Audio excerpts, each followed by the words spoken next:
Physical properties.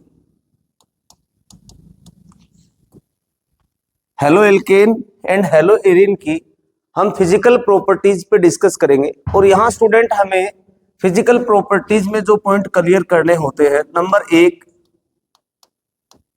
Colour, number 2 physical state, number 3 boiling point, number 4 melting point, और number 5 पे आती है solubility.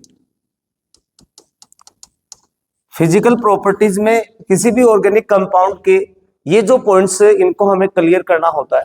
अब सामान्य बात करें हम कलर में स्टूडेंट, तो ये बिल्कुल ही सामान्य, हम अगर बात करें कि हेलो एल्केन जो होते हैं वो कलरलेस होते हैं। साथ में एक छोटा सा पॉइंट ये भी हमें ध्यान रखना है कि जो एल्किल आयोडाइड होते हैं, अगर लाइट की प्रेजेंस में अशुद्धता के कारण हम कह सकते हैं कि कलर युक्त भी हो सकते हैं। बाकी जो एल्किल हैलाइड होते हैं, हेलो एल्केन होते हैं, वो कलर लेस होते हैं। इसमें सिर्फ हमें इतना सा ही ध्यान रखना है, बिल्कुल सामान्य बातें हैं। फिजिकल स्टेट में स्टूडेंट हमें ये ध्यान रखनी है, जो लोअर हेलो एल्केन होते हैं जहां कार्बन की संख्या बहुत ही कम होती है, 1 या 2 कार्बन होते हैं, जैसे हम बोल सकते हैं क्लोरोमेथेन है, क्लोरोएथेन है, ये गैसेज फेज में होते हैं रूम टेम्परेचर पर। और जैसे जैसे नंबर ऑफ कार्बन की संख्या इंक्रीज होती जाएगी, वैसे वैसे गैसेज से लिक्विड और लिक्विड से सॉलिड फिजिकल स्टेट में चेंज होंगे हेलो एल्केन। यहां हमें सिर्फ अपने माइंड में यही सेट करना है कि जो 1 या 2 कार्बन युक्त हेलो एल्केन होते हैं वो गैसेज फेज में होते हैं, और जैसे जैसे आगे कार्बन की संख्या बढ़ेगी लिक्विड और सॉलिड फेज में बढ़ते जाएंगे।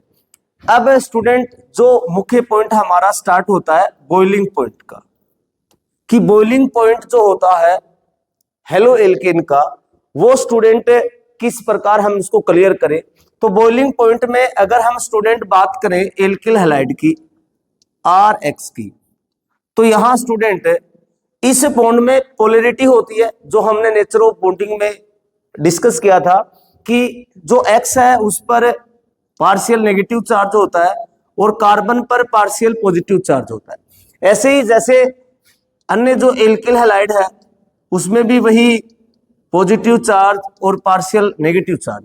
यहां स्टूडेंट जो एक मॉलिक्यूल है एल्किल हैलाइड का या हेलो एल्केन का, उसके X पर पार्शियल नेगेटिव चार्ज और दूसरे मॉलिक्यूल हेलो एल्केन के कार्बन पे पॉजिटिव चार्ज के बीच में डाइपोल डाइपोल इंटरेक्शन हो जाता है।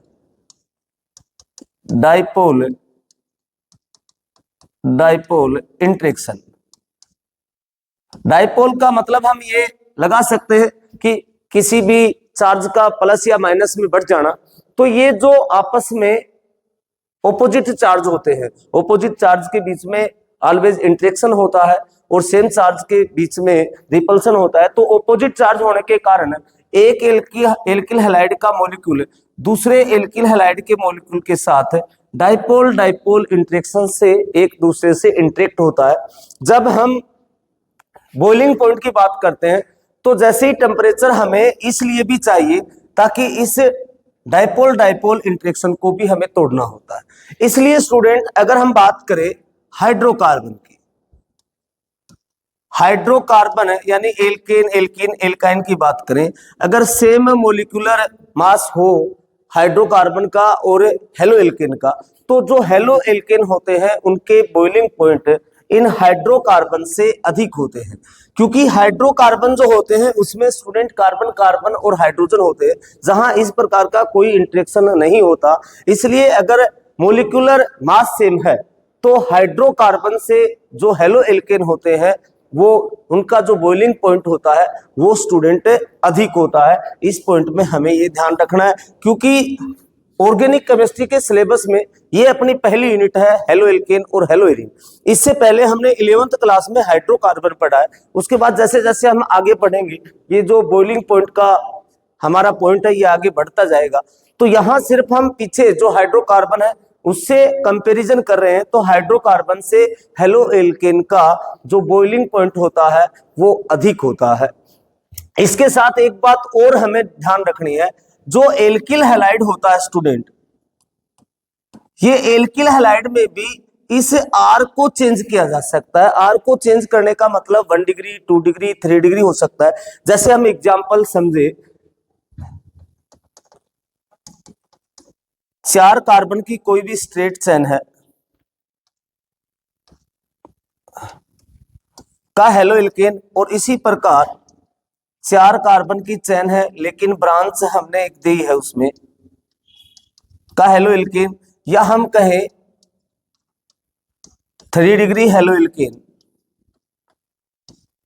तो यहां स्टूडेंट अगर हम बात करें कि यहां जो बॉइलिंग पॉइंट है इन तीन में से सबसे अधिक किसका होगा, तो हमें ये ध्यान रखना है जैसे जैसे ब्रांचेज बढ़ती हैं जो सरफेस एरिया है वैसे वैसे डिक्रीज होता है, कम होता है। यानी कि 4 कार्बन से की ही तीनों हेलो एल्केन होती है, लेकिन हमने इसमें स्ट्रेट चेन है, इसमें हमने एक ब्रांच रखी है, इसमें 2 ब्रांच, या कह सकते हैं ये 1 डिग्री हेलो एल्केन है, ये 2 डिग्री है, ये 3 डिग्री है। मतलब जैसे जैसे ब्रांचेज बढ़ती हैं वैसे वैसे बॉइलिंग पॉइंट कम होते हैं, क्योंकि इनका जो सरफेस एरिया होता है, हिंदी में हम बोल देते हैं कि जो पृष्ठीय क्षेत्रफल होता है वो कम होता जाता है। इसलिए इस प्रकार का अगर क्वेश्चन हमारे सामने आता है कि सेम मोलिकुलर मास के जो हेलो एल्केन है लेकिन स्ट्रेट चेन, उसके बाद जैसे जैसे ब्रांचेज बढ़ती हैं वैसे वैसे उनके बॉइलिंग पॉइंट स्टूडेंट कम होते जाते हैं, तो इसको भी हमें ध्यान में रखना है। तो बॉइलिंग पॉइंट में ये 2 पॉइंट हमें क्लियर करने हैं। एक तो हम कंपैरिजन कर रहे हैं किसके साथ, हाइड्रोकार्बन के साथ, इनके बीच में हमने डिस्कस किया डाइपोल डाइपोल इंटरेक्शन। सेकंड हमने बात किया कि अगर एक ही हेलो एल्केन है, एक्स सेम है, लेकिन हम आर को चेंज कर रहे हैं 1 डिग्री, 2 डिग्री, 3 डिग्री, यानी कि ब्रांचेज बढ़ा रहे हैं, वैसे वैसे हमारा जो बॉइलिंग पॉइंट है वो डिक्रीज होता जाएगा, कम होता जाएगा। तो इस पॉइंट को भी हम क्लियर करें। कंप्लीट है स्टूडेंट। इसके बाद अगर हम बात करें स्टूडेंट, तो अगला पॉइंट हमारा आ जाता है मेल्टिंग पॉइंट। मेल्टिंग पॉइंट में हमें सिर्फ डाई हेलो डेरिवेटिव होते हैं जो हेलो एरिन की, उसी की चर्चा करनी है। उसमें हम जानते हैं स्टूडेंट, अगर हम बात करें Cl Cl, अगर हम बात करें मेटा पोजीशन पे,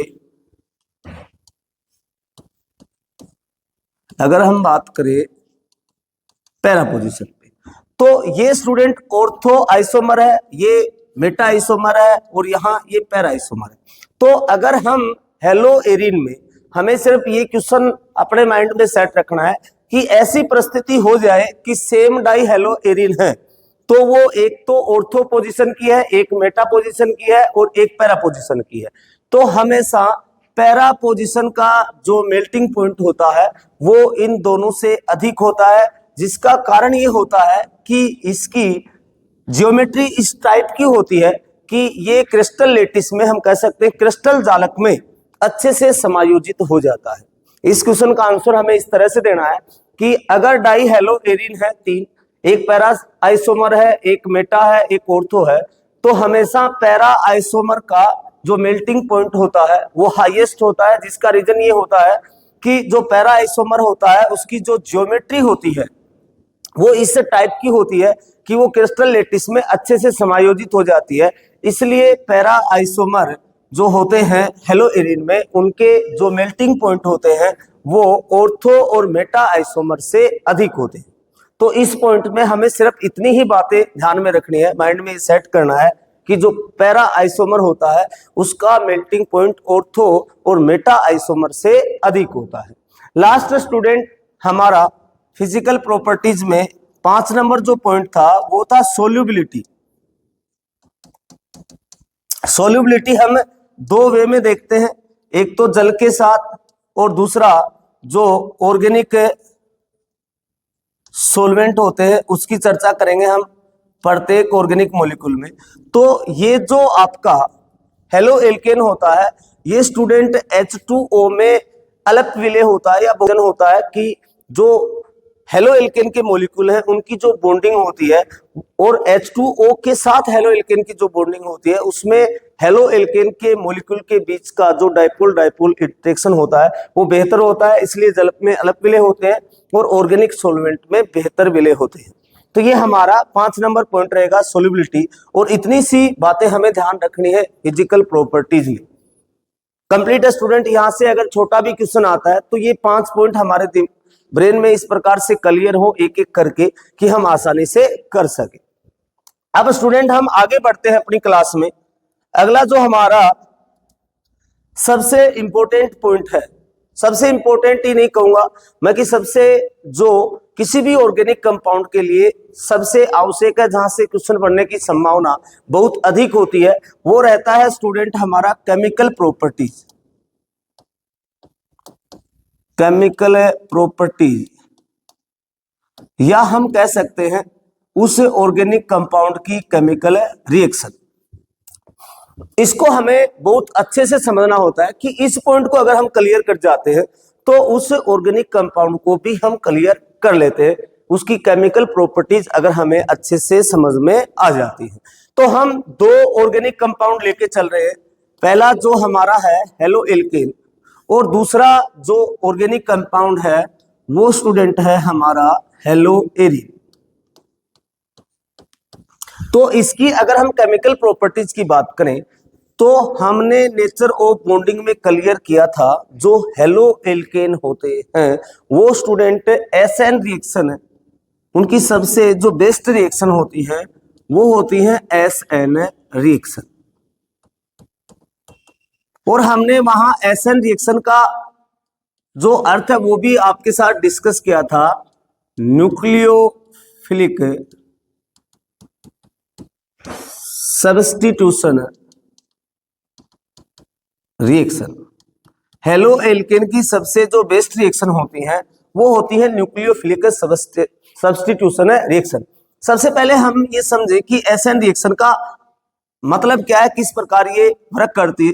तो मान लेते हैं हमारे पास कोई भी एल्किल हैलाइड है, अगर हम उसकी अभिक्रिया न्यूक्लियोफाइल यानी कि नाभिक रागी हिंदी में इसे बोलते हैं, इसके साथ रिएक्शन करवाते हैं, तो ये जो नाभिक रागी है ये इस पार्शियल पॉजिटिव चार्ज जो कार्बन है उस पे अटैक करता है। अटैक करने का मतलब यह लड़ाई झगड़े से नहीं है, ये इसके साथ न्यूक्लियोफाइल जो बॉन्डिंग करता है और जैसे ये बॉन्ड बनाता है इस कार्बन की अगर हम बात करें, जैसे हमारे पास ये कोई भी एल्किल हैलाइड है और इस पे ये जो न्यूक्लियोफाइल है इसने अटैक किया, तो यहाँ स्टूडेंट इस कार्बन की जो टोटल वैलेंसी 4 है वो पहले से कंप्लीट थी और जैसे ही न्यूक्लियोफाइल ने अटैक किया इसकी वैलेंसी 5 हमें दिखाई दे रही है, 4 बॉन्ड पहले से, एक बॉन्ड न्यूक्लियोफाइल बना रहा है। तो हमें पता है प्रॉपर कि यहाँ से एक बॉन्ड का ब्रेक होना तय है और अब कौन सा बॉन्ड ब्रेक होगा वो डिपेंड करता है कि कौन सा बॉन्ड इनमें से वीक रहेगा। तो यहाँ हाइड्रोजन या कार्बन जुड़े हुए हैं तो इनकी जो पोलैरिटी है वो बिल्कुल ही नहीं होती, carbon carbon bond non polar होता है और यहाँ carbon halogen bond student polar होता है और पोलैरिटी जितनी ज्यादा बॉन्ड में होती है वो उतना ही ज्यादा वीक होता है। और जैसे ही न्यूक्लियोफाइल ने इस पे अटैक किया यहाँ से ये बॉन्ड ब्रेक होगा और हेलोजन स्टूडेंट बाहर निकल जाएगा। कहने का मतलब न्यूक्लियोफाइल ने अटैक किया, ये आपका स्ट्रॉन्ग न्यूक्लियोफाइल था और एक न्यूक्लियोफाइल मॉलिक्यूल से बाहर गया वो आपका वीक न्यूक्लियोफाइल रहेगा। न्यूक्लियोफाइल ने अटैक करके न्यूक्लियोफाइल को ही सब्स्टिट्यूट कर दिया, इसलिए इन रिएक्शन का नाम होता है न्यूक्लियोफिलिक सब्स्टिट्यूशन रिएक्शन। और यहाँ ये रिएक्शन वर्क भी इसी टाइप से करती है कि न्यूक्लियोफाइल का पार्शियल पॉजिटिव चार्ज कार्बन पे अटैक होता है और हेलोजन यानी कि जो वीक न्यूक्लियोफाइल है वो रिएक्शन से सब्स्टिट्यूट हो जाता है। कंप्लीट है। अब हम थोड़ा सा आगे बढ़े SN रिएक्शन में, और ये SN रिएक्शन हर बार एग्जाम में पूछी जाती है, डिफरेंस पूछ लिया जाता है, इनकी मैकेनिज्म पूछ ली जाती है या इनसे संबंधित जो बेहतर क्वेश्चन बनते हैं वहां से कोई ना कोई क्वेश्चन एग्जाम में पूछा जा सकता है। तो हम बात करें SN रिएक्शन की। SN रिएक्शन और SN रिएक्शन में जो पहले टाइप की रिएक्शन है SN1 यानी कि यूनिमोलिकुलर न्यूक्लियोफिलिक सब्स्टिट्यूशन रिएक्शन, सबसे पहले इसको हम टच करेंगे, उसके बाद हम बायमोलिकुलर न्यूक्लियोफिलिक सब्स्टिट्यूशन रिएक्शन यानी कि SN2 को टच करेंगे और इसके बीच में जो डिफरेंस है उसकी भी हम चर्चा करेंगे, डिस्कस करेंगे उसका भी। लेकिन पहले हम SN1 रिएक्शन को डिस्कस कर लेते हैं स्टूडेंट। सबसे पहले SN1 रिएक्शन यानी कि यूनिमोलिकुलर रिएक्शन है, तो इसकी जो मैकेनिज्म है उसकी अगर हम बात करें, जैसे हमने कोई भी हेलो एल्केन लिया है, ये हमारा 3 डिग्री हेलो एल्केन है, इसकी अगर हम किसी भी न्यूक्लियोफाइल की प्रेजेंस में रिएक्शन करता है तो यहाँ फर्स्ट ये जो SN1 रिएक्शन होती है ये 2 स्टेप में कंप्लीट होती है स्टूडेंट। सबसे पहले अगर हम मैकेनिज्म को अच्छे से समझें तो SN1 रिएक्शन होती है वो 2 स्टेप में कंप्लीट होती है। हम फर्स्ट स्टेप की बात कर रहे हैं कि जो रिएक्टेंट है वो आपका हेलो एल्केन है और हमने 3 डिग्री लिया है, इसका भी हम डिस्कस करेंगे कि यहाँ 3 डिग्री क्यों लिया है। न्यूक्लियोफाइल की प्रेजेंस में जो पहला स्टेप होता है वहां इस न्यूक्लियोफाइल का कोई रोल नहीं होता है, तो कभी कभार इसकी जो प्रेजेंटेशन है उसको समाप्त किया जा सकता है, सीधा आप हेलो एल्केन भी लिख सकते हैं। लेकिन फर्स्ट स्टेप में जो वर्क होता है वो केवल और केवल एक ही मॉलिक्यूल यानी कि जो आपका हेलो एल्केन है उसी की प्रेजेंस को शो करता है। और वहां स्टूडेंट होता क्या है कि इसकी प्रेजेंस में जो कार्बन हेलोजन बॉन्ड होता है वो ब्रेक होता है और इसके जो दोनों इलेक्ट्रॉन है बॉन्ड के वो हेलोजन के पास चले जाते हैं और फर्स्ट स्टेप में हमें मिलता है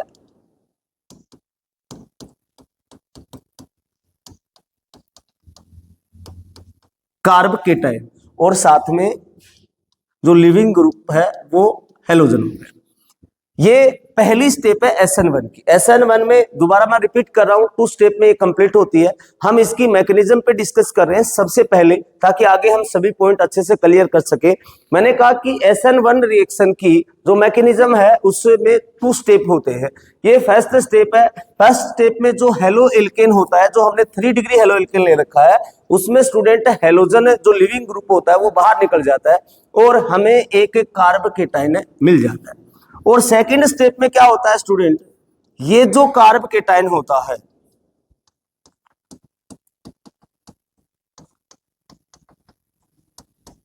इस पर न्यूक्लियोफाइल अटैक करता है और हमें फाइनली प्रोडक्ट प्राप्त हो जाता है।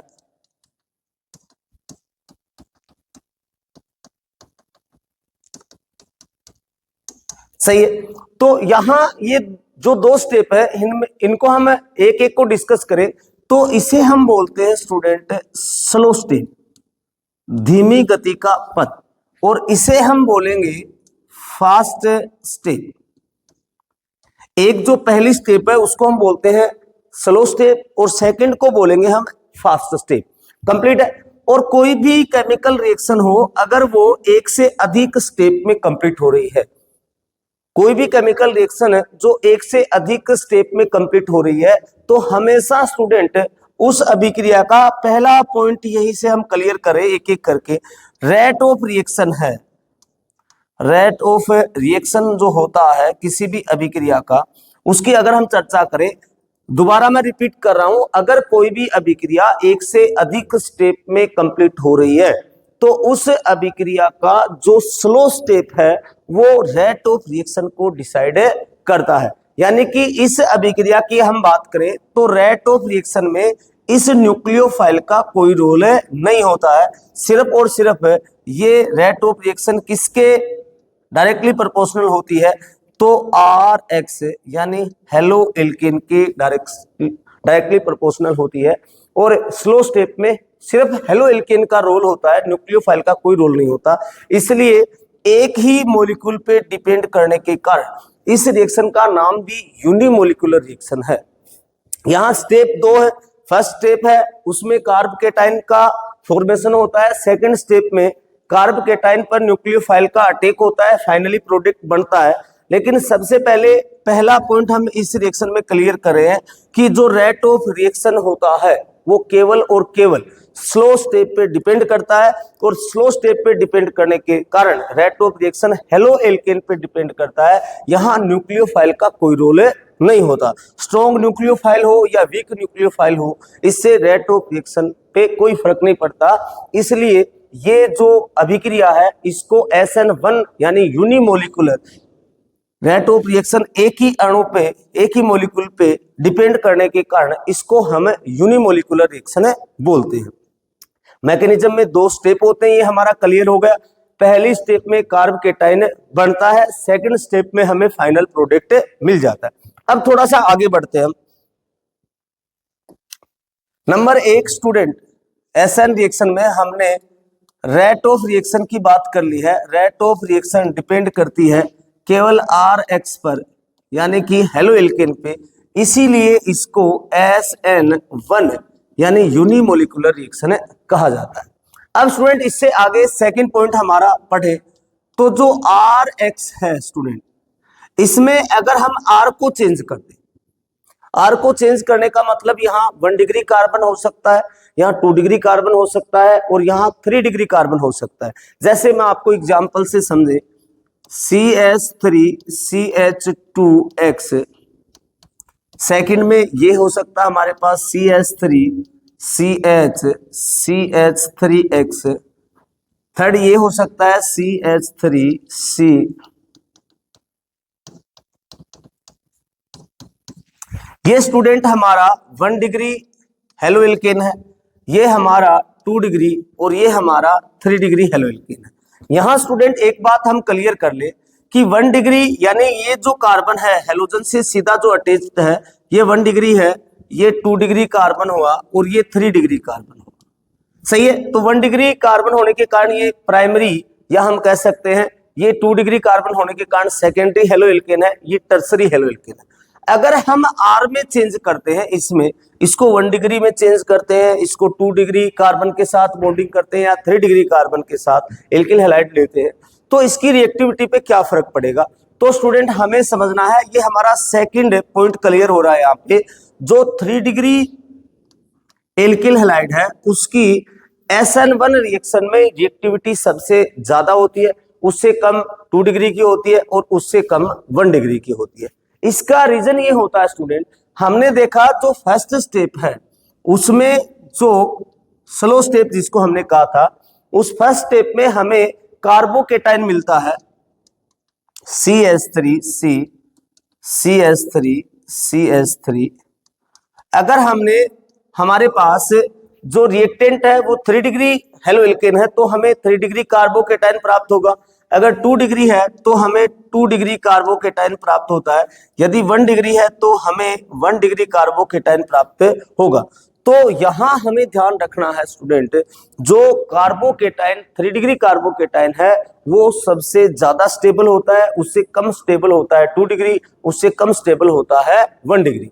तो 3 डिग्री कार्बोकेटाइन की स्टेबिलिटी सबसे ज्यादा होने के कारण यहां स्टूडेंट 3 डिग्री जो हेलो एल्केन है उसकी रिएक्टिविटी, अगर हम 3 डिग्री हेलो एल्केन लेते हैं तो SN1 में 3 डिग्री हेलो एल्केन की रिएक्टिविटी 2 डिग्री से अधिक होती है और 2 डिग्री की 1 डिग्री से, जिसका रीजन ये होता है कि 3 डिग्री हेलो एल्केन से हमें 3 डिग्री कार्बोकेटाइन प्राप्त होता है, 2 डिग्री से 2 डिग्री कार्बोकेटाइन प्राप्त होता है, और 1 डिग्री से स्टूडेंट हमें 1 डिग्री कार्बोकेटाइन प्राप्त होता है। और 3 डिग्री कार्बोकेटाइन की स्टेबिलिटी वो 2 डिग्री 1 डिग्री से अधिक होती है, इसलिए 3 डिग्री जो हमारा हेलो एल्केन है उसकी रिएक्टिविटी भी ज्यादा होती है। तो हमारा स्टूडेंट जो सेकंड पॉइंट है वो क्लियर हो गया, वो ये रहेगा कि 3 डिग्री हेलो एल्केन की रिएक्टिविटी SN1 रिएक्शन में सर्वाधिक होती है, उसके बाद 2 डिग्री की और उसके बाद 1 डिग्री की। सही है, और इसको हम एक्सप्लेन भी कर सकते हैं क्योंकि 3 डिग्री हेलो एल्केन हमारा रिएक्टेंट है, तो फर्स्ट स्टेप में जो स्लो स्टेप था उसमें जो हमें कार्बोकेटाइन प्राप्त होगा वो 3 डिग्री होगा, तो 3 डिग्री कार्बोकेटाइन की स्टेबिलिटी सबसे अधिक होती है, इसलिए 3 डिग्री जो हेलो एल्केन होते हैं उनकी SN1 अभिक्रिया में रिएक्टिविटी भी अधिक होती है। इसके बाद स्टूडेंट अगर हम बात करें 3 नंबर पर, यहाँ R को हमने चेंज किया, अगर हम X को चेंज कर दे तो एक्स को चेंज करने का मतलब हम फ्लोरो एल्केन ले सकते हैं, हम क्लोरो एल्केन ले सकते हैं, हम ब्रोमो एल्केन ले सकते हैं और हम आयोडो एल्केन ले सकते हैं। तो यहां स्टूडेंट अगर हमने आर में किसी प्रकार की चेंजिंग नहीं की, आर सेम है यानी एल्किल ग्रुप सेम है, 3 डिग्री है मान लेते हैं सभी में, या सभी में 2 डिग्री है, हमने सिर्फ हेलोजन को चेंज किया है। हेलोजन में एक हेलो एल्केन में हमने फ्लोरो एल्केन ले लिया, दूसरे क्लोरो एल्केन, तीसरा ब्रोमो एल्केन और फोर्थ में हमने आयोडो एल्केन लिया। तो इन चारों में किसकी रिएक्टिविटी ज्यादा होगी? तो हमें ध्यान रखना है, ये तीसरा पॉइंट हम क्लियर कर लें अच्छे से कि जो आयोडो एल्केन होते हैं उसकी जो रिएक्टिविटी होती है वो सबसे अधिक होती है। इसका रीजन ये होता है कि अगर हम फ्लोरीन क्लोरीन ब्रोमीन और आयोडीन इन चार पे चर्चा करें हेलोजन की, तो शेप ऑफ मॉलिक्यूल आयोडीन सबसे बड़े आकार का होता है। और हमें पता है अगर आयोडीन सबसे बड़े आकार का होगा तो उसकी जो बॉन्ड लेंथ है, जैसे स्टूडेंट हमने आर एफ की बात की, मान लेते हैं एफ का शेप ये है और यहां हमने बात की आर आई की और आर आई का शेप बड़ा है, तो इसकी जो बॉन्ड लेंथ है और यहाँ जो बॉन्ड लेंथ है, तो स्टूडेंट बड़े आकार का हेलोजन होने के कारण इसकी जो बॉन्ड लेंथ है वो अधिक होती है और इसकी जो बॉन्ड लेंथ होती है वो कम होती है। और अगर हम बॉन्ड को जितनी ज्यादा बॉन्ड लेंथ होगी, हम समझ चुके हैं नेचर ऑफ बॉन्डिंग में, जितनी ज्यादा बॉन्ड लेंथ होगी बॉन्ड उतना ही ज्यादा वीक होगा, इसलिए हमें ये बॉन्ड तोड़ना होता है। कार्बन हेलोजन का बॉन्ड टूटेगा तभी प्रोडक्ट बनेगा, पहले कार्बोकेटाइन में चेंज होगा SN1 में और फिर हमें फाइनली प्रोडक्ट मिलेगा। यानी कि कार्बन हेलोजन बॉन्ड को ब्रेक करना होता है, तो जो आसानी से बॉन्ड ब्रेक होगा उसकी रिएक्टिविटी भी ज्यादा होगी। अगर आपको इन चार्ट्स में रिएक्टिविटी तय करनी है तो आयोडो एल्केन की रिएक्टिविटी ज्यादा होती है। इसका रीजन आप बता सकते हैं कि आयोडो एल्केन की जो बॉन्ड लेंथ है अन्य हेलो एल्केन की अपेक्षा अधिक होती है और बॉन्ड लेंथ अधिक होने के कारण स्टूडेंट बॉन्ड आसानी से ब्रेक हो जाता है और हमें आसानी से प्रोडक्ट मिल जाता है। तो तीसरा पॉइंट भी हमारा क्लियर हुआ स्टूडेंट।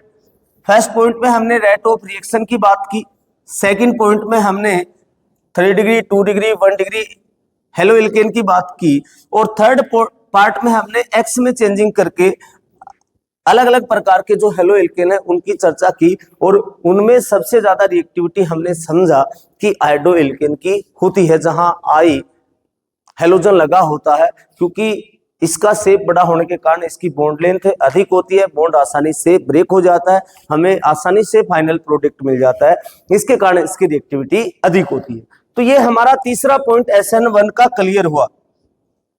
और यहां हम कंपेयर करेंगे SN1 SN2 को, तो बड़े ध्यान से समझेंगे, एक एक पॉइंट को वहां भी क्लियर करेंगे, इसलिए हम समझे।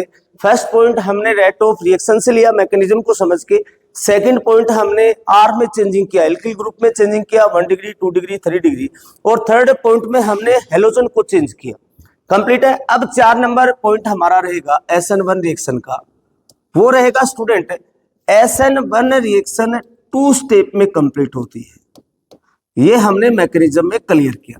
फर्स्ट जो स्टेप हमने पढ़ी वो स्टूडेंट है स्लो स्टेप, और सेकंड जो स्टेप हमने पढ़ी वो है फास्ट स्टेप। 2 स्टेप में कंप्लीट होती है, लेकिन हमने इसके साथ ही ये क्लियर किया कि जो रेट ऑफ रिएक्शन है, रेट ऑफ रिएक्शन है अभिक्रिया की, वो केवल और केवल ओनली और स्लो स्टेप पे डिपेंड करेगी। और हमने ये भी समझा कोई भी रिएक्शन क्यों ना हो, एक से अधिक स्टेप में कंप्लीट हो रही है तो उसमें रेट ऑफ रिएक्शन हमेशा स्लो स्टेप पे ही डिपेंड करती है। कंप्लीट है। तो यहां स्लो स्टेप पे डिपेंड कर रही है रेट ऑफ रिएक्शन, और इस स्लो स्टेप में हमें मिल रहा है स्टूडेंट कार्बोकेटाइन, यानी कि SN1 रिएक्शन में एक इंटरमीडिएट मिलता है, यानी फर्स्ट स्टेप में जो कार्बोकेटाइन है वो स्टूडेंट होता है इंटरमीडिएट। और हमें ये ध्यान रखना है केवल SN1 रिएक्शन में जो मध्यवर्ती है इंटरमीडिएट है वो कार्बोकेटाइन हमें प्राप्त होता है, ऐसा SN2 में नहीं होता। लेकिन हमें SN1 में ध्यान रखना है 2 स्टेप में कंप्लीट हो रही है स्लो स्टेप में जो हमें मिल रहा है कार्बोकेटाइन, वो रिएक्शन का इंटरमीडिएट होता है। और इसके साथ ये भी चर्चा हो जाए कि जो कार्बोकेटाइन है इसको भी ध्यान रखना स्टूडेंट, 3 डिग्री, 2 डिग्री, 1 डिग्री में जो स्टेबिलिटी ऑफ कार्बोकेटाइन होती है वो 3 डिग्री की सबसे ज्यादा होती है। और यहाँ अगर आप समझे फ्री रेडिकल भी सेम ऐसे ही 3 डिग्री, 2 डिग्री, 1 डिग्री की बात करोगे तो सबसे ज्यादा स्टेबिलिटी 3 डिग्री की होती है। तो ये फोर्थ पॉइंट हमें ध्यान में रखना है कि SN1 रिएक्शन में जो मध्यवर्ती इंटरमीडिएट होता है वो कार्बोकेटाइन होता है। वो कार्बोकेटाइन मैकेनिज्म से हमने उसको समझा कि फर्स्ट स्टेप में हमें प्राप्त होता है, जो स्लो स्टेप होती है उसमें न्यूक्लियोफाइल का कोई रोल नहीं होता रिएक्शन में, और वहां जो लिविंग ग्रुप निकलता है तो कार्बोकेटाइन हमें प्राप्त होता है। कंप्लीट है। और कार्बोकेटाइन की स्टेबिलिटी की भी हम चर्चा कर चुके हैं। और एक बात और हमें ध्यान रखना है स्टूडेंट, अगर हम थोड़ा सा और ज्यादा इस रिएक्शन के अंदर घुसे तो स्टूडेंट जैसे कार्बोकेटाइन का भी रीअरेंजमेंट हो सकता है। यानी कि आपके पास प्रोडक्ट आप बना रहे हो, मान लेते हैं आपके पास कोई भी रिएक्टेंट है हेलो एल्केन, अगर रिएक्शन कर रहे हो और रिएक्शन SN1 मैकेनिज्म से चल रही है तो सबसे पहले आपको इंटरमीडिएट कार्बोकेटाइन मिल गया। अगर स्टूडेंट ये कार्बोकेटाइन मान लेते हैं 2 डिग्री है और उस कार्बोकेटाइन में अगर पॉसिबिलिटी है 2 डिग्री से 3 डिग्री में चेंज होने की, तो यहाँ पहले जो कार्बोकेटाइन है वो 2 डिग्री से 3 डिग्री में चेंज होता है और इस कारण से रिएक्शन का प्रोडक्ट चेंज हो जाता है। और ऐसी रिएक्शनें किसी भी कॉम्पिटिटिव एग्जाम में आपसे पूछी जा सकती हैं कि कार्बोकेटाइन में भी रीअरेंजमेंट होता है। 3 डिग्री कार्बोकेटाइन सबसे ज्यादा स्टेबल होता है, इसलिए अगर रिएक्शन में हमने ऐसा हेलो एल्केन लिया है जिसमें हमें 2 डिग्री कार्बोकेटाइन या 1 डिग्री कार्बोकेटाइन मिल रहा है और वहां पॉसिबिलिटी है रीअरेंजमेंट होने की, इसके बारे में हम डिस्कस करेंगे कि रीअरेंजमेंट क्या होता है कार्बोकेटाइन का। लेकिन यहाँ सिर्फ हमें इतना ध्यान देना है, अगर रीअरेंजमेंट होने की पॉसिबिलिटी होती है तो student 2 degree 1 degree carbocation 3 degree carbocation में भी चेंज होता है और फिर 3 डिग्री कार्बोकेटाइन पर न्यूक्लियोफाइल अटैक करके फाइनली प्रोडक्ट हमें प्राप्त होता है। यानी कि इस प्रकार की रिएक्शन में जो हमने हेलो एल्केन से जो प्रोडक्ट बनने वाला है उसमें हमें कल्पनात्मक रूप से जो हम सोचेंगे प्रोडक्ट उससे विपरीत हो जाएगा, क्योंकि बीच में जो इंटरमीडिएट होता है उसका इंटरचेंज हो जाता है। वो अपने 2 डिग्री से 3 डिग्री में या 1 डिग्री से 3 डिग्री में पॉसिबिलिटी होती है चेंज होने की, तो हो जाता है। लेकिन ये सिंपल थोड़ा ध्यान रखना आपको, इसके बारे में हम चर्चा करेंगे कि किस प्रकार कार्बोकेटाइन का रीअरेंजमेंट होता है।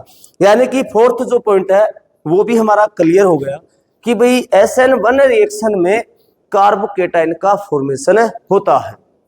कंप्लीट है। अब हम आगे बढ़ते हैं student 5 number point SN1 reaction का।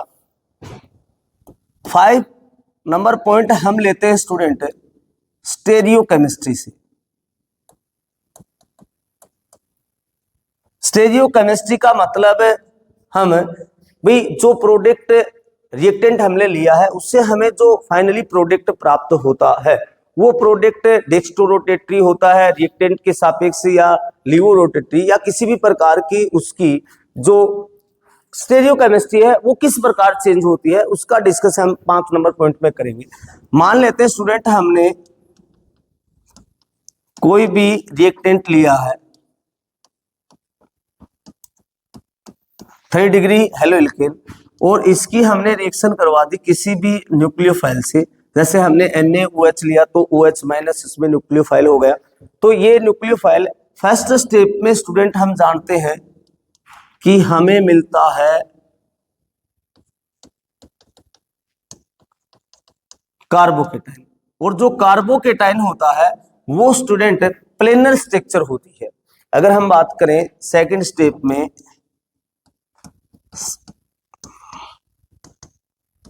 वो कार्बोकेटाइन जो होती है प्लेनर स्ट्रक्चर होती है और इस पे जो न्यूक्लियोफाइल का अटैक होता है वो किसी डायरेक्शन से हो सकता है, इसलिए यहां जो प्रोडक्ट बनेंगे वो स्टूडेंट 2 प्रकार के प्रोडक्ट बनने की संभावना है एक तो डी यानी कि डेक्स्ट्रो रोटेटरी, और सेकंड आपको जो प्रोडक्ट प्राप्त हो सकता है वो हो सकता है लीवो रोटेटरी। यानी हम कह सकते हैं कि 50% डी डेक्स्ट्रो रोटेटरी हो सकता है या 50% एल यानी कि लीवो रोटेटरी हो सकता है। यानी कि हमें स्टेरियोकेमिस्ट्री में जो फाइनल प्रोडक्ट मिला SN1 रिएक्शन में, उसमें स्टूडेंट हमें ये ध्यान रखना है कि जो पहला स्टेप था SN1 रिएक्शन का, उसमें स्टूडेंट हमें कार्बोकेटाइन मिला, और कार्बोकेटाइन प्लेनर स्ट्रक्चर है, उस पर जो न्यूक्लियोफाइल है उसका अटैक सभी डायरेक्शन में हो सकता है। इसलिए पॉसिबिलिटी होती है कि 50% जो प्रोडक्ट होगा वो डेक्स्ट्रो रोटेटरी होगा और 50% जो प्रोडक्ट होगा वो लीवो रोटेटरी होगा। सही है। SN2 में ऐसा नहीं होता, वहां हम डिस्कस करेंगे अलग अलग पॉइंट। तो यहाँ जो 50% डी और 50% एल का जो मिक्सचर हमें मिलता है उसको हम बोलते हैं रेसेमिक मिक्सचर। उसको हम कहेंगे स्टूडेंट रेसेमिक मिक्सचर। यानी कि SN1 रिएक्शन में स्टूडेंट जो फाइनली स्टेरियोकेमिस्ट्री के वे से हम देखें तो हमें रेसेमिक मिक्सचर प्राप्त होता है। रेसेमिक मिक्सचर का मतलब हम सिर्फ यहाँ इतना ही समझें कि जो फाइनली प्रोडक्ट जो होता है उसमें 50% डेक्स्ट्रो रोटेटरी प्रोडक्ट हो सकता है और 50% लीवो रोटेटरी, यानी जो दोनों प्रकार के जो प्रोडक्ट है उनका बिल्कुल समान अनुपात 50-50% है। तो ऐसा जो मिक्सचर हमें प्राप्त होता है उसको हम रेसेमिक मिक्सचर बोलते हैं। यानी SN1 की स्टीरियोकेमिस्ट्री में हमें ये समझ में आया कि यहाँ जो प्रोडक्ट बनेगा वो रेसेमिक मिक्सचर होगा, लेकिन SN2 में ऐसा नहीं होगा, वहां वाल्टन इन्वर्जन होगा, वहां हम समझेंगे उसकी स्टीरियोकेमिस्ट्री। लेकिन 5 नंबर पॉइंट स्टीरियोकेमिस्ट्री से था, और स्टीरियोकेमिस्ट्री में हमने समझा कि SN1 रिएक्शन में जो फाइनली प्रोडक्ट मिलता है वो रेसेमिक मिक्सचर होता है। रेसेमिक मिक्सचर का मतलब 50% डेक्स्ट्रो रोटेटरी और 50% लीवो रोटेटरी। कंप्लीट है स्टूडेंट। अब हम आगे बढ़े 6 नंबर पॉइंट से। अगला जो हमारा पॉइंट होगा वो होगा स्टूडेंट, जैसे हेलो एल्केन की रिएक्शन हम न्यूक्लियोफाइल से करवाते हैं। यहां स्टूडेंट न्यूक्लियोफाइल है वो वीक न्यूक्लियोफाइल होगा या स्ट्रॉन्ग न्यूक्लियोफाइल होगा, उससे रेट ऑफ रिएक्शन पर किसी प्रकार का फर्क नहीं पड़ेगा। यानी कि रेट ऑफ रिएक्शन न्यूक्लियोफाइल पे डिपेंड नहीं करेगी, ऐसा SN2 में होता है।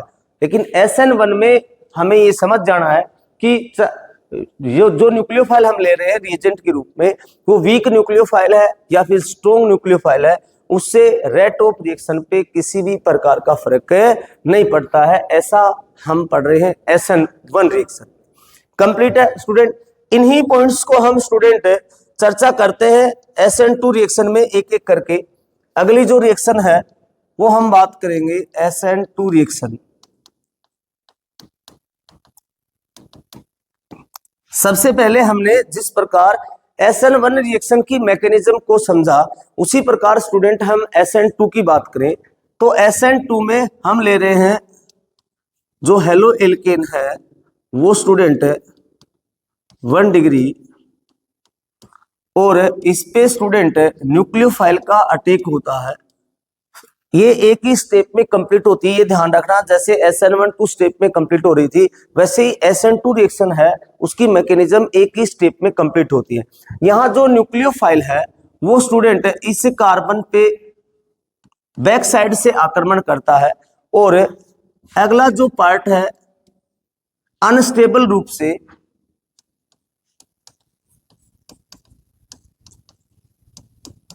यहां हमारे न्यूक्लियोफाइल का अटैक होता है, और हेलोजन जो लिविंग ग्रुप है उसे हम निकलता हुआ दिखाते हैं। इसको बोलते हैं ट्रांजिशन स्टेट।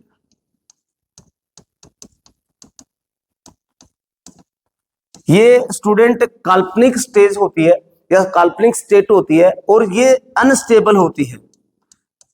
अनस्टेबल होती है मतलब यहां एक प्रकार की अनस्टेबल स्टेट बनती है जिसे हम ट्रांजिशन स्टेट कहते हैं, जिसमें कार्बन की वैलेंसी हमें 5 दिखाई देती है, लेकिन रियल में ऐसा पॉसिबल होता नहीं है।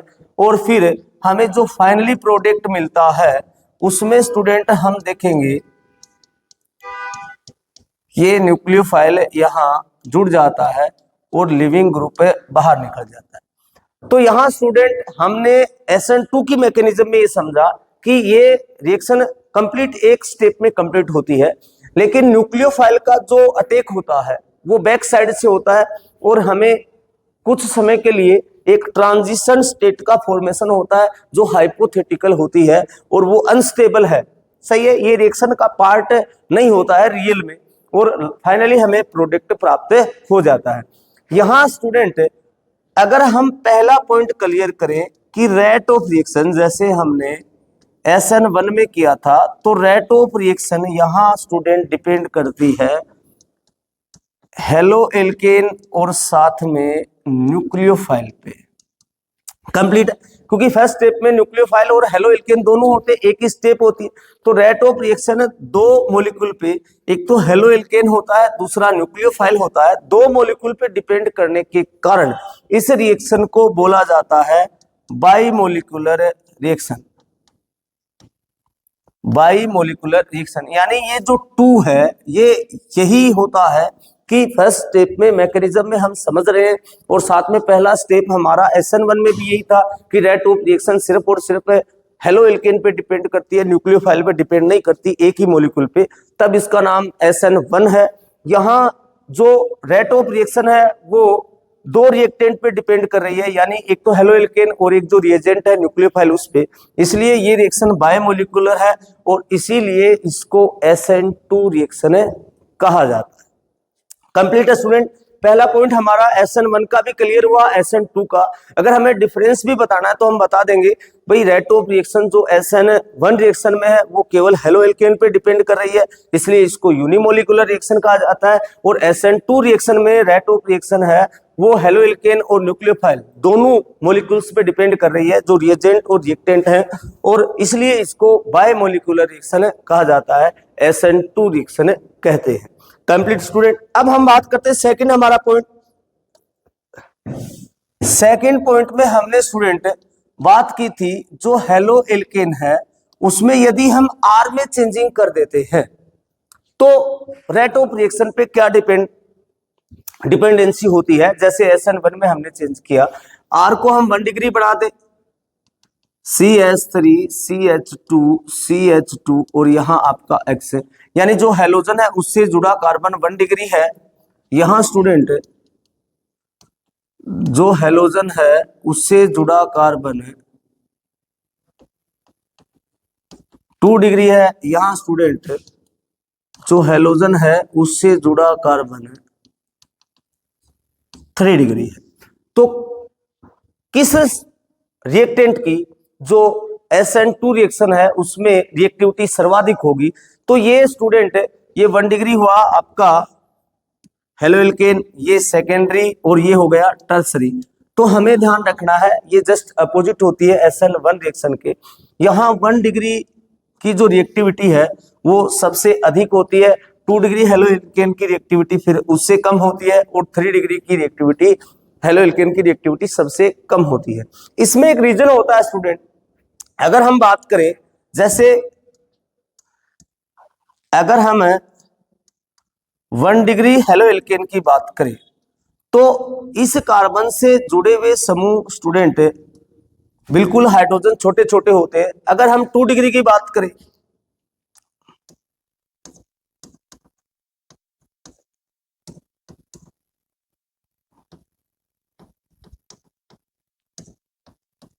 तो इससे जुड़े हुए जो समूह होते हैं एल्किल ग्रुप, वो स्टूडेंट और बड़े ग्रुप हो जाते हैं साथ में। और अगर हम 3 डिग्री की बात करें, जैसे हमने लिखा है CH3 CH3 CH3 और यहाँ X, तो इसमें जो कार्बन से जुड़े हुए ग्रुप हैं वो और बड़े होते हैं। यानी 1 डिग्री में जो हाइड्रोजन है, हेलोजन जिस कार्बन से जुड़ा है उससे हाइड्रोजन की संख्या ज्यादा है जुड़े हुए, यानी कि 2 हाइड्रोजन जुड़े हैं, एक अगर एल्किल ग्रुप भी जुड़ा है तो हाइड्रोजन एटम्स होता है उसकी जो शेप होती है छोटी होती है। लेकिन अगर हम उसको 2 डिग्री में चेंज करते हैं तो 2 एल्किल ग्रुप जोड़ रहे हैं हम, यानी कि एल्किल ग्रुप हाइड्रोजन से बहुत बड़ा होता है, शेप बड़ी होती है, ज्यादा स्थान घेरता है, अगर हम 3 डिग्री की बात करें तो 3 एल्किल ग्रुप जुड़े हुए हैं। तो स्टूडेंट्स जैसे जैसे 1 डिग्री से 2 डिग्री, 2 डिग्री से 3 डिग्री में हम हेलो एल्केन को चेंज कर रहे हैं, वैसे वैसे यहाँ जो त्रिविम बाधा जिसे हम बोलते हैं, या हम कह सकते हैं कि हमने मैकेनिज्म में पढ़ा था SN2 की कि न्यूक्लियोफाइल बैक से अटैक करता है। तो इसको सामान्य समझो स्टूडेंट, जो न्यूक्लियोफाइल बैक से अटैक कर रहा है अगर 1 डिग्री है तो उसको पर्याप्त स्थान मिल जाता है कार्बन पर अटैक करने के लिए, कार्बन से जुड़ने के लिए। अब कौन से कार्बन पे अटैक करेगा ये हम पहले ही निर्धारित कर चुके हैं कि जिस पे पार्शियल पॉजिटिव चार्ज होगा, यानी जिससे हेलोजन जुड़ा होगा उसी कार्बन पे अटैक करेगा। बाहर से किसी कार्बन पे सामान्य अटैक नहीं हो सकता। तो न्यूक्लियोफाइल जिससे पार्शियल पॉजिटिव चार्ज कार्बन पे अटैक करता है, जिससे हेलोजन जुड़ा होता है, अगर वो आसानी से अटैक हो जाता है तो रिएक्टिविटी ज्यादा होगी।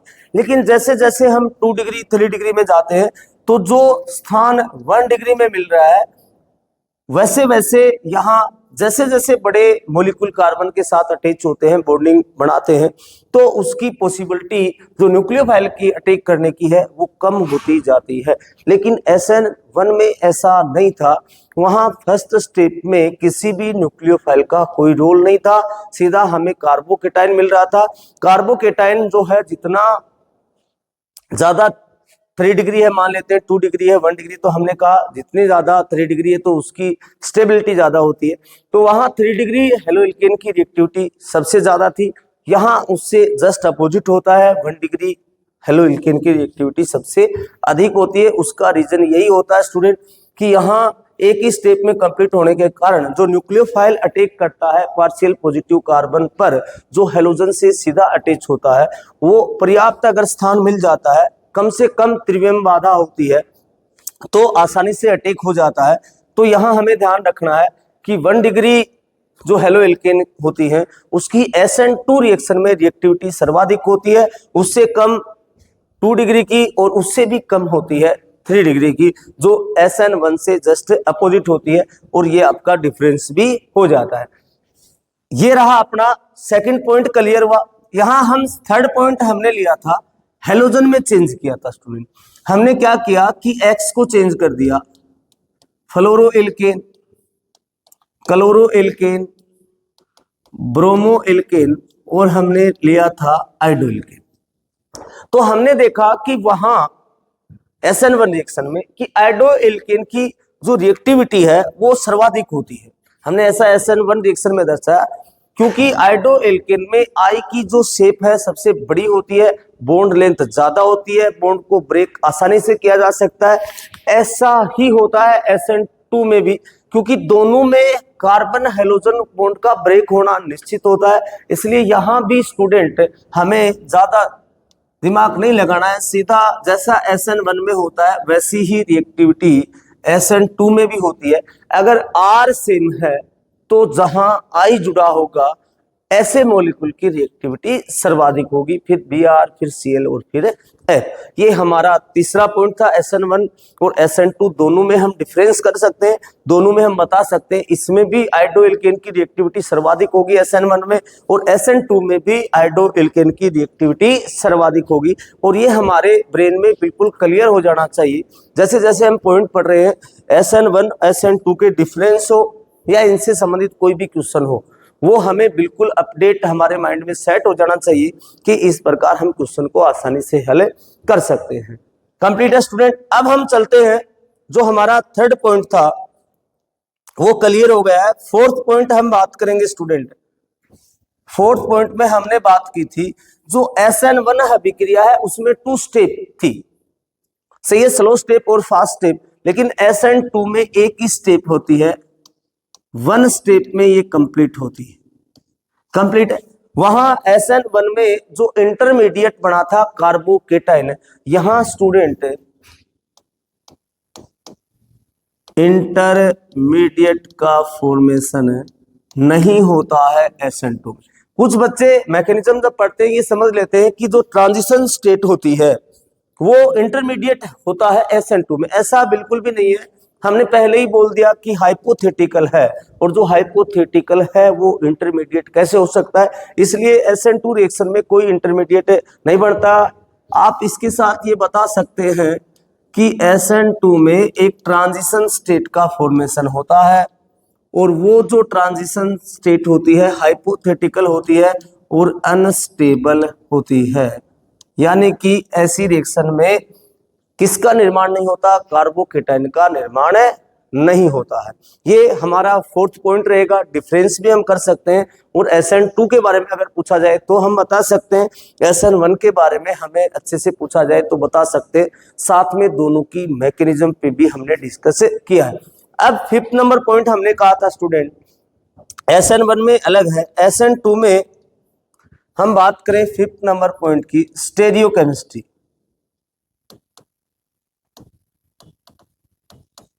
यहां हमें स्टेरियोकेमिस्ट्री समझने के लिए SN1 में डिस्कस किया था, वहां रेसिमिक मिक्सचर का फॉर्मेशन हो रहा था। यहां स्टूडेंट अगर हम बात करें,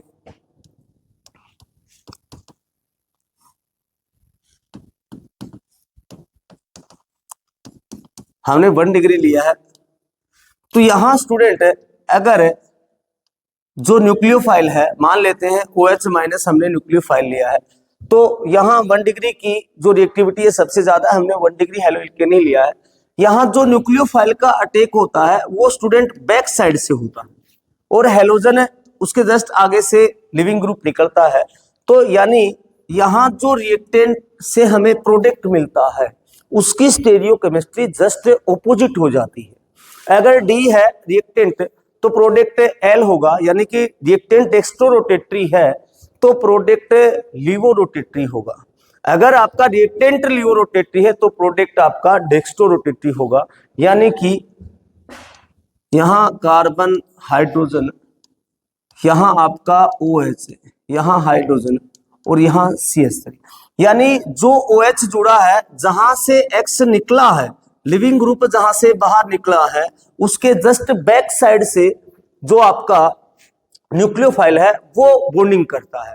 इसका मतलब जो रिएक्टेंट था उसका जस्ट ऑपोजिट स्टेरियोकेमिस्ट्री हो जाती है। इसको हम बोलते हैं इन्वर्जन। इन्वर्जन मतलब जस्ट विपरीत हो गया, और ये दिया था वाल्डन नामक के साइंटिस्ट ने, तो इसको हम बोलते हैं वाल्डन इन्वर्जन। इसकी जो स्टेरियोकेमिस्ट्री होती है वो वाल्डन इन्वर्जन टाइप की होती है, वाल्डन प्रतिलोमन जिसे हम कहते हैं। यानी कि जस्ट जो रिएक्टेंट होता है उसका स्टेरियोकेमिस्ट्री के वे से जो प्रोडक्ट मिल रहा है उसका जस्ट अपोजिट होता है। यानी कि रोटेटरी हमने रिएक्टेंट लिया है तो प्रोडक्ट हमें लिवोरोटेटरी मिलेगा। अगर हमने लिवोरोटेटरी रिएक्टेंट लिया है तो प्रोडक्ट हमें डेक्स्ट्रोरोटेटरी मिलेगा। यानी प्रोडक्ट और रिएक्टेंट आपस में एक दूसरे के विपरीत होते हैं, इन्वर्जन होते हैं, और इसको हम बोलते हैं वाल्डन इन्वर्जन। और आपकी बुक में एग्जांपल भी दिया होगा कि एक छाता आपने ले रखा है, आंधी से वो जस्ट विपरीत हो जाता है, वैसे ही रिएक्टेंट और प्रोडक्ट होते हैं इस रिएक्शन में, तो इसको हम वाल्डन इन्वर्जन कहते हैं। वहां रेसिमिक मिक्सचर मिला था, यहाँ स्टेरियोकेमिस्ट्री आपकी वाल्डन इन्वर्जन हो जाती है। तो ये हमारा फिफ्थ नंबर पॉइंट भी यहाँ से क्लियर हो जाता है। अब स्टूडेंट सिक्स्थ नंबर पॉइंट हमने लिया था वहां न्यूक्लियोफाइल को लेकर। न्यूक्लियोफाइल यहाँ स्टूडेंट SN2 रिएक्शन में स्ट्रॉन्ग न्यूक्लियोफाइल होगा तभी रिएक्शन संभव है, क्योंकि यहाँ न्यूक्लियोफाइल का अटैक होगा, लिविंग ग्रुप निकलेगा, तो लिविंग ग्रुप तभी आसानी से अपने मॉलिक्यूल को छोड़ेगा जब अटैक करने वाला जो रिएजेंट है वो स्ट्रॉन्ग हो, क्योंकि इसमें एक ही आपका स्टेप होती है। तो SN2 रिएक्शन में स्ट्रॉन्ग न्यूक्लियोफाइल होना चाहिए, और SN1 में वीक न्यूक्लियोफाइल हो या स्ट्रॉन्ग न्यूक्लियोफाइल हो, उससे रिएक्शन की रिएक्टिविटी पे कोई फर्क नहीं पड़ता है। ये सिंपल जो पॉइंट थे, बिल्कुल इजी वे में जो पॉइंट थे SN1 SN2, उसके जो डिफरेंस है, इनमें से कोई क्वेश्चन पूछा जा सकता है आपसे, उस क्वेश्चन को भी आप माइंड में सेट रखें, और साथ में इनका डिफरेंस भी आप आसानी से बता सकते हैं। साथ में इनकी मैकेनिज्म अगर पूछ ली जाती है SN1 की SN2 की, उसको भी आप आंसर में क्लियर कर सकते हैं अगर इसको आपने ध्यान से समझा है तो। यहाँ पे अब स्टूडेंट हम आगे बढ़ते हैं। अब हम रिएक्शन की बात करते हैं। ये तो हमने SN1 और SN2 की मैकेनिज्म से संबंधित डिस्कस किया है, अब तक जितना किया है इनके डिफरेंस को लेकर। अब रिएक्शन की अगर हम बात करें तो सबसे ज्यादा जो रिएक्शन पूछी जाती है, रिएक्शन में स्टूडेंट जैसे हमने किसी भी हेलो एल्केन की अभिक्रिया किसी रिएजेंट से करवा देते हैं, तो उस रिएजेंट में सबसे पहले हमें ये क्लियर करना है कि उसमें न्यूक्लियोफाइल कौन सा है। हेलोजन को हटा देते हैं, उसके न्यूक्लियोफाइल को जोड़ देते हैं। जैसे हमने कहा भाई NaOH से अभिक्रिया करवाओ, तो हमें पता है इसमें न्यूक्लियोफाइल OH माइनस है, और जो प्रोडक्ट बनेगा फाइनली वो RH हटेगा, OH जुड़ेगा, यानी एल्कोहल बन जाएगा। इसी प्रकार किसी भी रिएजेंट से आप अभिक्रिया करवाते हैं तो उसका जो न्यूक्लियोफाइल है, वही जैसे हमने कहा भाई इसकी अभिक्रिया आप ROH बनाए तो ROH से ही करवा दो। तो स्टूडेंट हमें इसमें न्यूक्लियोफाइल ध्यान रखना है, यहाँ OH न्यूक्लियोफाइल नहीं होगा, OR माइनस होगा जिसको एल्कोक्साइड बोलते हैं, और इससे जो फाइनली प्रोडक्ट होगा वो ROR यानी ईथर का फॉर्मेशन हो जाएगा। इसी प्रकार एक होता है थायो एल्कोहल, RSH होता है। यहां भी ध्यान रखना स्टूडेंट, यहां जो न्यूक्लियोफाइल होता है SR माइनस होता है, SH माइनस नहीं, और यहां भी जो फाइनल प्रोडक्ट बनता है वो RSR यानी कि थायो ईथर बनता है। इसी के साथ KCN से अभिक्रिया करवाएं आप, इसी के साथ AgCN से आप अभिक्रिया करवाएं, इसी के साथ KNO2 से रिएक्शन करवाएं, इसी के साथ AgNO2 से रिएक्शन करवाएं। ऐसे लंबी फेयर लिस्ट होती है, उसमें आपको सिर्फ और सिर्फ इन रिएक्शन में ये देखना होता है कि न्यूक्लियोफाइल कौन है। अगर न्यूक्लियोफाइल आपको मिल जाता है तो हेलोजन लिविंग ग्रुप होता है, उसको हटा दें और न्यूक्लियोफाइल को जोड़ दें, जब तक आपको विशेष परिस्थिति की रिएक्शन नहीं पूछी जाती। अब इसमें जो स्पेशल रिएक्शन है वो कौन सी है, जो एग्जाम बेस से बहुत ज्यादा इंपॉर्टेंट होती है और जहां गलती होने की संभावना भी ज्यादा होती है। तो सबसे पहले अगर हम बात करें उन रिएक्शन की, तो स्टूडेंट सबसे पहले आपको पूछा जा सकता है कि जो हेलो एल्केन है अगर उसकी रिएक्शन KCN से करवा दी जाए और स्टूडेंट उसकी रिएक्शन AgCN से करवा दी जाए, सिल्वर साइनाइड या पोटेशियम साइनाइड से अगर इसकी रिएक्शन करवा दी जाए तो फाइनली प्रोडक्ट क्या बनेगा। पहला क्वेश्चन तो ये होता है, ये क्वेश्चन पूछा गया। तो हमने क्या किया कि यहां भी स्टूडेंट न्यूक्लियोफाइल है CN माइनस, और यहां भी क्या करते हैं हम CN माइनस को ही न्यूक्लियोफाइल मान लेते हैं, जिससे हमारा क्वेश्चन गलत हो जाता है। यहां स्टूडेंट एक डिफरेंस ये होता है, इसको अगर हम समझे कि जो KCN है और एक है आपका AgCN, इसको थ्योरेटिकल वे में भी क्वेश्चन पूछा जा सकता है कि अगर एल्किल हैलाइड की रिएक्शन KCN से करवाते हैं तो साइनो प्रोडक्ट मिलते हैं, जबकि AgCN से आइसोसाइनो, ऐसा क्यों। तो इस प्रकार थ्योरेटिकल क्वेश्चन के वे में भी आपसे पूछा जा सकता है। तो आपको ये बताना होता है कि KCN जो होता है वो स्टूडेंट आयनिक कंपाउंड होता है, KCN जो होता है आयनिक कंपाउंड होता है। यहां एक बात और समझ लें आप, आयनिक कंपाउंड का मतलब ये होता है जब दो एटम्स आपस में बॉन्डिंग करते हैं आयनिक बॉन्ड से, यानी उनके बीच की जो इलेक्ट्रोनेगेटिविटी है उसका डिफरेंस जो होता है वो 1.7 से अगर ज्यादा होता है, यानी आप कह सकते हैं बहुत ज्यादा होता है। जैसे आपकी जो फर्स्ट ग्रुप है, सेकंड ग्रुप है पीरियोडिक टेबल में, अगर आप उनकी रिएक्शन आप हेलोजन ग्रुप से करवाते हैं या ऑक्सीजन ग्रुप से किसी से करवाते हैं तो वहां इलेक्ट्रोनेगेटिविटी का डिफरेंस बहुत ज्यादा हो जाता है और वहां जो बॉन्ड बनते हैं आयनिक बॉन्ड बनते हैं।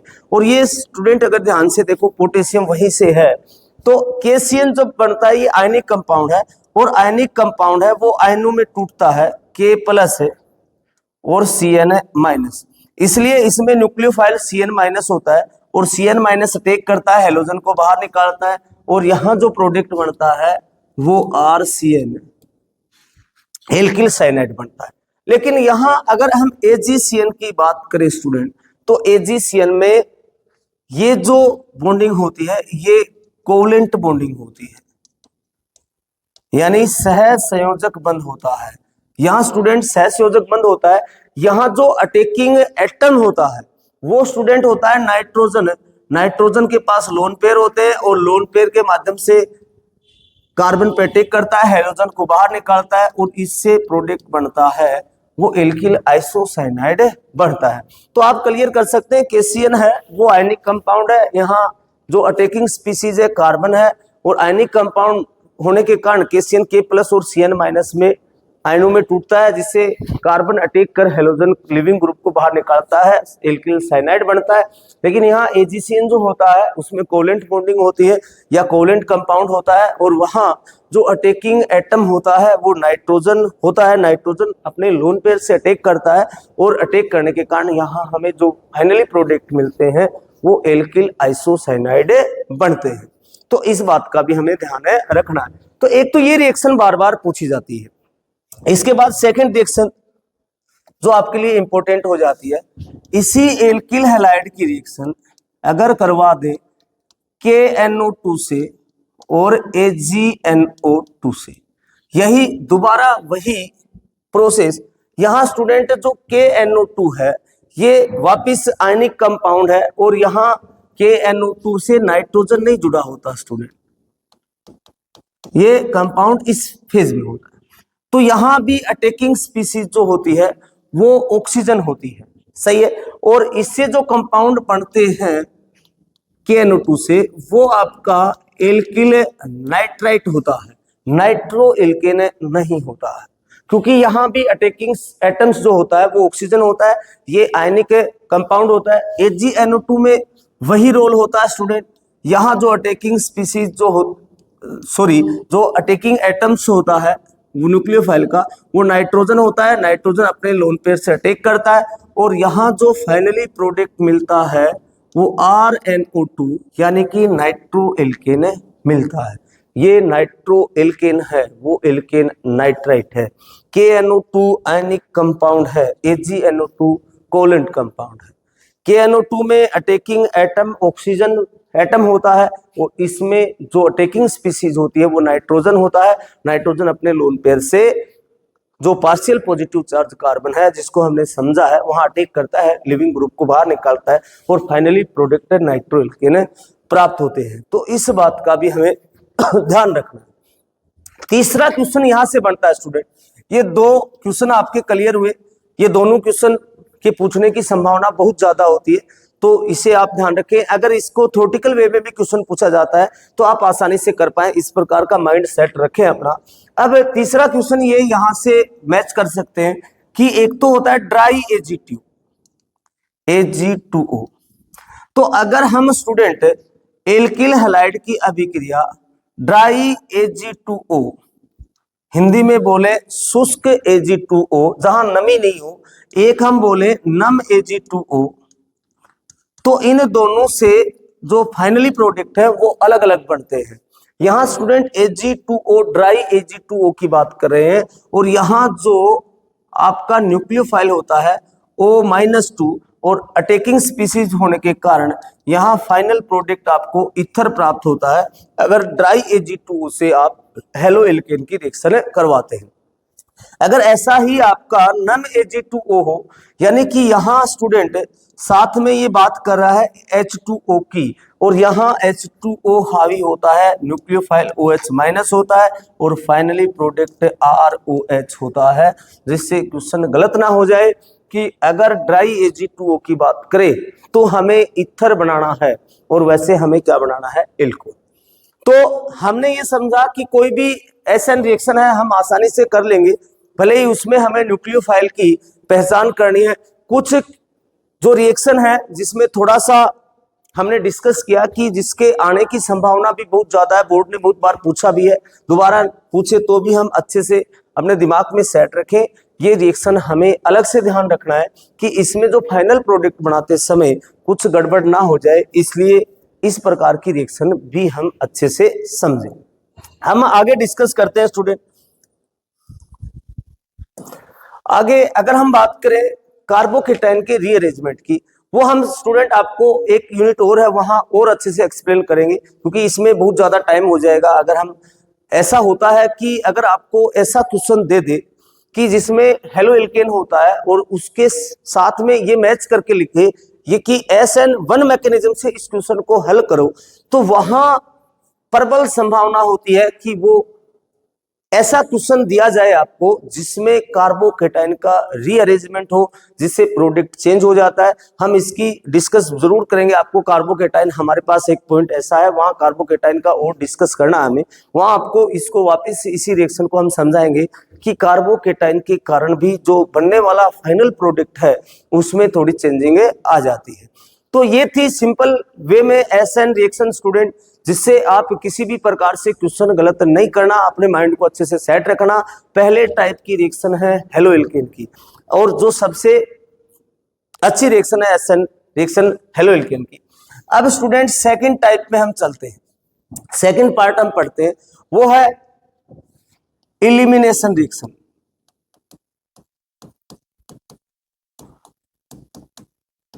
या इसी को बोलते हैं बीटा एलिमिनेशन, या इसी को बोलते हैं डिहाइड्रो हैलोजिनेशन रिएक्शन। तो इन रिएक्शन में हमें एक बात का ध्यान रखना, जहां तक आपके सिलेबस की मैं बात कर रहा हूं, कि अगर हमें कोई भी हेलो एल्केन दे, जैसे मैं बात करूं CH3 CH2 CH2 और यहां X, या हमें मान लेते हैं कि KOH दे, ये रिएजेंट हमें दे दिया, तो स्टूडेंट हमारा ये मंशा रहती है कि एसएन रिएक्शन है, इसमें न्यूक्लियोफाइल OH माइनस है, OH माइनस टेक करेगा और X को लिविंग ग्रुप को बाहर निकालेगा और यहाँ एल्कोहल बन जाएगा। लेकिन इसके साथ आपको एक मीडियम की चेंजिंग मिलेगी, यहाँ एल्कोहलिक मीडियम लिखेगा, और जैसे ही आपको एल्कोहलिक मीडियम रिएजेंट में दिख जाए तो आपका माइंड चला जाना चाहिए dehydro halogenation reaction, beta elimination reaction, या जिसे हम एलिमिनेशन रिएक्शन विलोपन अभिक्रिया कहते हैं, वहां इस मैकेनिज्म से इसके प्रोडक्ट का फॉर्मेशन होगा। और यहां स्टूडेंट अगर हम बात करें तो एक तो आपका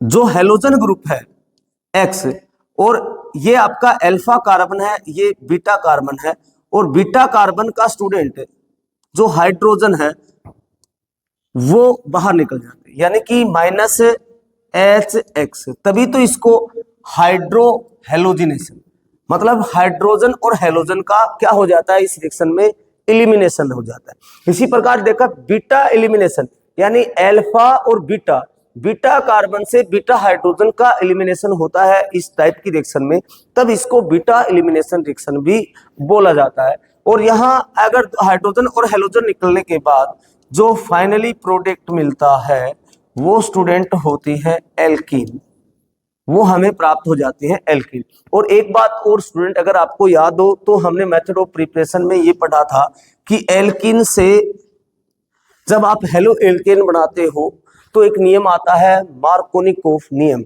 और यहां स्टूडेंट एक नियम आता है जिसको बोलते हैं सेट-जेफ नियम, सेट-जेफ रूल। दोनों में आप समझो कि वहां हमने एल्कीन से बनाया था हेलो एल्केन, रूल की चर्चा की थी, मार्कोनिकोफ रूल पूछ लिया जाता है। यहां स्टूडेंट हम beta elimination, elimination reaction, dehydro halogenation reaction पढ़ रहे हैं, यहां हम हेलो एल्केन से बना रहे हैं एल्कीन, और यहाँ जो रूल एक काम करता है उसको बोलते हैं सेट-जेफ रूल, और इसको भी पूछा जा सकता है। ऐसा ये रूल तब काम करता है स्टूडेंट आपके पास ऐसी एल्कीन हो जिसमें 2 बीटा हाइड्रोजन हो, एक से ज्यादा बीटा हाइड्रोजन हो, वहां ये सेट-जेफ रूल काम करेगा। जैसे मैं एग्जांपल से समझाता हूं आपको कि CH3 CH2 CHX और ये CH3, अगर इसकी रिएक्शन करवाते हम एल्कोहलिक KOH के साथ, तो स्टूडेंट देखो यहाँ बीटा एलिमिनेशन रिएक्शन है, अल्फा कार्बन ये आपका बीटा हो गया और ये भी आपका बीटा कार्बन। अब X तो ये जाएगा, लेकिन इसके साथ ये बीटा हाइड्रोजन जाएगा, या फिर ये बीटा हाइड्रोजन जाएगा। इसको हमें क्लियर करना है कि ये ग्रुप जाएगा, ये ग्रुप जाएगा, यानी डबल बॉन्ड यहां जनरेट होगा या यहां, और ऐसा हमें बताता है कौन सा रूल, सेट-जेफ रूल, कि कौन सा मेजर प्रोडक्ट होगा और कौन सा माइनर प्रोडक्ट होगा। तो स्टूडेंट अगर मान लेते हैं कि यहां से HX जाए तो जो फाइनल प्रोडक्ट बनेगा वो हो जाएगा CH3 CH2CH double bond CH2, सही है। और अगर ऐसा हो जाए यहां से HX जाए, ये सेम बचा रहे, तो प्रोडक्ट हो जाएगा CH3CH डबल बॉन्ड CH अब इसमें से कौन सा माइनर प्रोडक्ट होगा, कौन सा मेजर प्रोडक्ट होगा, और सेट-जेफ रूल से हम क्लियर करेंगे। तो स्टूडेंट इस रूल के अनुसार जो एल्कीन है, यानी जो अनसैचुरेटेड कार्बन है या जहां डबल बॉन्डेड कार्बन है, उससे जुड़ी हुई जो एल्किल ग्रुप है, अगर उसकी संख्या जिस प्रोडक्ट में ज्यादा है, नंबर ऑफ एल्किल ग्रुप या एल्किल ब्रांच जिसे कहते हैं, तो वही जो प्रोडक्ट है वो प्रोडक्ट आपका मेजर प्रोडक्ट होगा। जैसे हमने यहाँ कार्बन डबल बॉन्ड कार्बन था, इसको मार्क कर दिया, तो यहाँ पे एक एल्किल ग्रुप जुड़ा हुआ है। सेकंड प्रोडक्ट में हमने ये मार्क कर दिया कार्बन डबल बॉन्ड कार्बन यानी अनसैचुरेशन कार्बन का, तो यहाँ एक एल्किल ग्रुप है और ये दूसरा एल्किल ग्रुप, यहाँ दो एल्किल ग्रुप है, यहाँ एक एल्किल ग्रुप है। तो सेट-जेफ नियम के अनुसार ये जो प्रोडक्ट है आपका, ये स्टूडेंट मेजर प्रोडक्ट हो जाएगा। तो ये भी हमें ध्यान में रखना है, और इस प्रकार का अगर क्वेश्चन आए तो भी हम अच्छे से कर पाए, तो ये भी हमें विशेष ध्यान रखना है। इन अभिक्रियाओं में एलिमिनेशन रिएक्शन कहें इसे, बीटा एलिमिनेशन रिएक्शन कहें इसे, डिहाइड्रोहेलोजिनेशन रिएक्शन कहें, एक ही बात है। तो ये रिएक्शन यही कंप्लीट है, सिंपल सी बातें हैं जो हमने चर्चा हम कर चुके हैं, ज्यादा लंबी क्लास नहीं बढ़ाते। इसके बाद हमारी जो तीसरे टाइप की रिएक्शन है वो है स्टूडेंट रिएक्शन विथ मेटल। अगर हम हेलो एल्केन की रिएक्शन मेटल के साथ करवाते हैं तो हमें कार्ब धात्विक कंपाउंड प्राप्त होते हैं या कार्ब मेटेलिक कंपाउंड। तो स्टूडेंट ये सभी रिएक्शन इस ग्रुप में आने वाले हैं, सभी इंपॉर्टेंट हैं आपके। एक रिएक्शन हम जो मेटल रिएक्शन करेगी उसमें सबसे इंपॉर्टेंट है मैग्नीशियम सोडियम।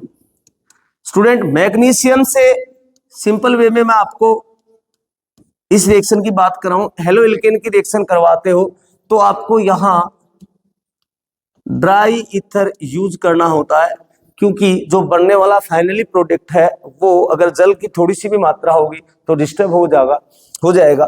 तो यहाँ अगर हेलो एल्केन की मैग्नीशियम से अभिक्रिया करवाते हैं तो एक बहुत अच्छा कंपाउंड बनता है जो आप बहुत पढ़ोगे ऑर्गेनिक कंपाउंड, ऑर्गेनिक केमिस्ट्री में, वो होता है आपका ग्रिगनार्ड रिएजेंट, जिसे एल्किल मैग्नीशियम हैलाइड भी कहते हैं।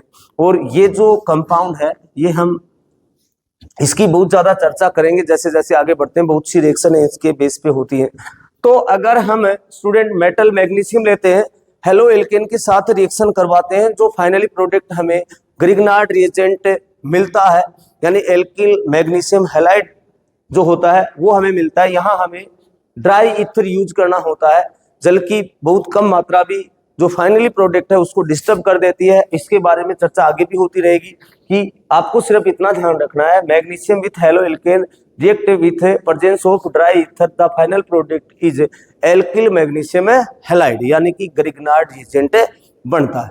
अब अगर हम बात करें सोडियम की, तो यहाँ स्टूडेंट तीन रिएक्शन होंगी, जो तीनों नेम रिएक्शन होगा उसको आपको एक साथ ध्यान रखना है। एक को बोलते हैं रूट्स रिएक्शन, एक को बोलते हैं स्टूडेंट रूट्स फिटिंग रिएक्शन, और थर्ड रिएक्शन होता है वो होगी आपकी फिटिंग रिएक्शन।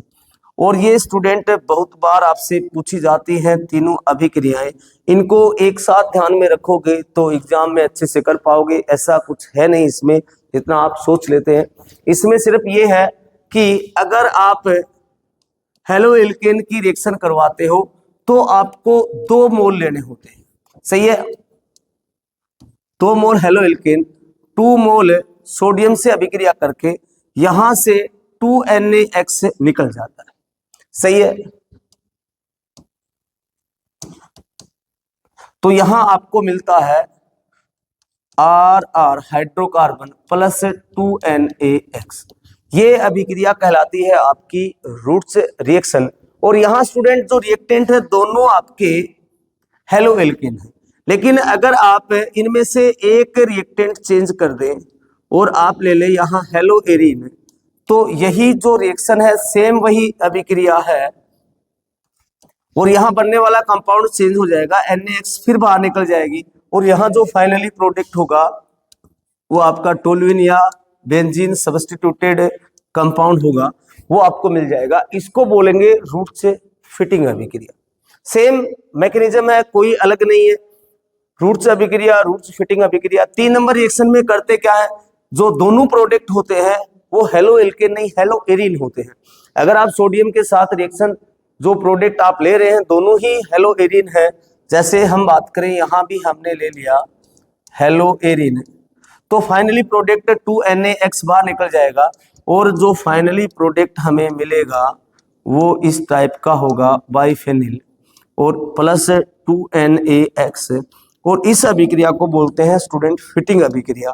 आप इसको जितना ज्यादा दिमाग में इसका मिक्सचर डालोगे उतना ही आप इससे ज्यादा समस्या में आपका ब्रेन सिस्टम उतनी ज्यादा समस्या जनरेट कर लेगा। सिंपल वे में आप समझें कि भी मेटल के साथ रिएक्शन करवानी है तो मैग्नीशियम से करवाओगे तो ग्रिग्नार्ड रिएजेंट का फॉर्मेशन होगा। अगर सोडियम से करवा रहे हो तो 3 नेम रिएक्शन हमारे सिलेबस में है, फिटिंग अभिक्रिया, वुड्स फिटिंग अभिक्रिया या वुड्स रिएक्शन। अगर हम सोडियम विथ दोनों हेलो एल्केन लेते हैं तो हमें अभिक्रिया हाइड्रोकार्बन प्राप्त होंगे और अभिक्रिया का नाम होगा रूट्स रिएक्शन। अगर हमने एक मॉलिक्यूल लिया है हेलो एल्केन का और सेकंड मॉलिक्यूल हेलो एरीन लिया है तो फाइनली प्रोडक्ट हमें मिलेगा वो बेंजीन सब्स्टिट्यूटेड होगा, और वहां उस रिएक्शन को बोलेंगे हम रूट्स फिटिंग अभिक्रिया। और फाइनली हम दोनों ही हेलो एरीन लेते हैं, साथ में सोडियम की अभिक्रिया करवाते हैं, तो उस अभिक्रिया को बोलेंगे फिटिंग अभिक्रिया। एग्जाम में बहुत बार पूछा है, सिलेबस में आपको कट करके दिया होगा, हेलो एल्केन के साथ ये रिएक्शन देंगे आपको और हेलो एरीन के साथ आपको ये दोनों रिएक्शन मिलेंगे। लेकिन तीनों रिएक्शन एक ही सेटअप, एक ही काम है, तो एक ही मैकेनिज्म है, इसलिए आप साथ इनको अपने ब्रेन सिस्टम में अच्छे से सेट रखो, अगर रिएक्शन आ जाए तो आसानी से कर सको। ये थी स्टूडेंट हेलो एल्केन की केमिकल रिएक्शन की कहानी। अब हम स्टोरी शुरू करते हैं, वो रहेगी आपकी हेलो एरीन की। हेलो एल्केन की जो केमिकल रिएक्शन थी बहुत ही सिंपल थी, इनको सबसे लार्ज टॉपिक में से माना जाता है। वैसे सिंपल सी अभिक्रियाएं हैं, अपने अगर ब्रेन को अच्छे से सेट किया है, आराम से इस क्लास को देखा है, पहले भी आपने पढ़ा है और आप अच्छे से इनको समझ सकते हैं, इनसे क्वेश्चन गलत नहीं होता। बाकी अगर आप चाहते ही नहीं क्वेश्चन सही हो तो फिर आपको उस क्वेश्चन को गलत करने से कोई रोक भी नहीं सकता। अगला है टॉपिक हमारा वो रहेगा केमिकल रिएक्शन, लेकिन केमिकल रिएक्शन किसकी? हेलो एरीन की। सबसे पहले यही रिएक्शन हम डिस्कस कर लेते हैं, SN रिएक्शन जो हेलो एल्केन की थी। जो रिएक्शन हेलो एल्केन की थी स्टूडेंट वही हेलो एरीन की भी होती है, लेकिन हमने आपको नेचर ऑफ बॉन्डिंग में भी समझाया था स्टूडेंट कि हेलो एरीन में थोड़ा सा ये प्रॉब्लम हो जाती है कि उसकी रिएक्टिविटी हेलो एल्केन के कंपैरिजन में बहुत ही कम होती है, जिसका कारण ये होता है कि हेलो एरीन है उसमें हेलोजन और जो रिंग होती है उसके बीच में इलेक्ट्रॉन का डिस्प्लेसमेंट हम कह सकते हैं या रिजोनेंस जनरेट हो जाता है। इस रिजोनेंस के कारण, पहला कारण बता रहे, इसको सीधा भी क्वेश्चन के वे में भी पूछा जाता है स्टूडेंट कि हेलो एल्केन की रिएक्टिविटी SN रिएक्शन में हेलो एरीन से अधिक होती है, क्यों? किसी भी टाइप से क्वेश्चन बनाए आपका, लेकिन आपको ये समझ में आप आसानी से कर सकते हो। पहला जो रीजन है वो मैं आपको बता दूं, पहले रीजन में स्टूडेंट आता है रिजोनेंस, और यहाँ X के साथ होते हैं लोन पेयर, और लोन पेयर और पाई बॉन्ड का आपस में रिजोनेंस होके यहाँ आपका डबल बॉन्ड जनरेट होता है और इस कार्बन पे माइनस चार्ज, और पहली जो रिजोनेटिंग स्ट्रक्चर हो जाती है वो आपकी ये रहेगी, minus charge double bond X plus, और यहाँ आपका डबल बॉन्ड, फिर ये माइनस चार्ज यहाँ डबल बॉन्ड जनरेट करता है, डबल बॉन्ड यानी पाई बॉन्ड जो होता है वो कार्बन पे माइनस चार्ज जनरेट करेगा, और आपका यहाँ माइनस चार्ज डबल बॉन्ड और यहाँ डबल बॉन्ड आपका X प्लस चार्ज। एक बात हम बताते हैं स्टूडेंट, अगर हम समझे कि मान लेते हैं कि ये जो लोन पेयर होते हैं ये यहाँ डबल बॉन्ड जनरेट करते हैं, फिर डबल बॉन्ड यहाँ माइनस चार्ज, फिर ये रिजोनेटिंग स्ट्रक्चर आगे बढ़ती क्यों जाती है, हम आपको 5 रिजोनेटिंग स्ट्रक्चर बनाएंगे। तो यहाँ स्टूडेंट इसका एक रीजन ये होता है कि जो लोन पेयर जब डीलोकेलाइजेशन में आ जाते हैं, या हम कह सकते हैं लोन पेयर पाई बॉन्ड का फॉर्मेशन करते हैं, पाई बॉन्ड कार्बन पे नेगेटिव चार्ज को जनरेट कर देती है। तो कोई भी ऑर्गेनिक कंपाउंड होता है जब तक उस पर चार्ज रहता है तब तक वो अनस्टेबल होता है, और प्रत्येक ऑर्गेनिक कंपाउंड ये चाहता है कि उस पे चार्ज किस वे से समाप्त हो और उस वे का कंप्लीटली पालन करता है, वो उस वे को आगे बढ़ाता है। तो यहाँ जैसे ही रिजोनेंस पाई बॉन्ड है वहां कार्बन पे माइनस चार्ज जनरेट कर रहा है, तो ये माइनस चार्ज यहाँ पाई बॉन्ड का फॉर्मेशन कर लेता है। अब फिर इस कार्बन की वैलेंसी 5 हो जाती है, तो वापिस ये डबल बॉन्ड पाई बॉन्ड टूट के यहाँ माइनस चार्ज बन जाता है। फिर ये आगे फिर बढ़ेगा, माइनस चार्ज डबल बॉन्ड फिर माइनस चार्ज, तो अगली रिजोनेटिंग स्ट्रक्चर आपकी ये हो जाएगी,